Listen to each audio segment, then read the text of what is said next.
Sell me this pen.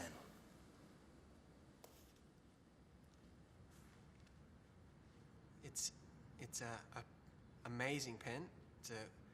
For professionals. Sell me this pen. It's a nice pen. You can use the pen to write down thoughts from your life so you can remember. Sell me this pen. Well, If I ask you to sell me this pen, 80% of you will technically describe it.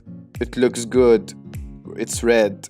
This question is a classic question in a lot of job interviews because it shows the contrast between characteristic with the more important thing. It is the need. Brad, show him how it's done. Boom. Sell me that pen. Watch. Go on. Let me sell this fucking pen.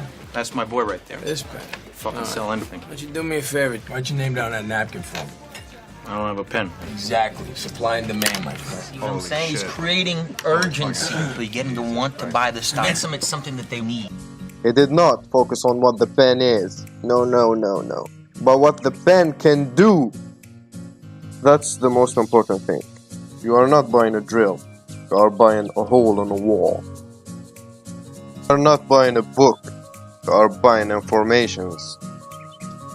So, to increase your sellings, you need to overshow the problem. I said overshow.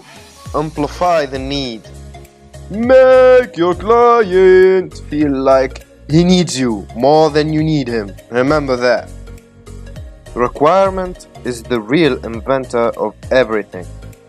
First, you have to generate it, convert it into a need, convert the need into a habit. It's the secret sauce. Again, generate the requirement, convert the requirement into a need, convert the need into a habit. I will not tell you to subscribe, because you need to.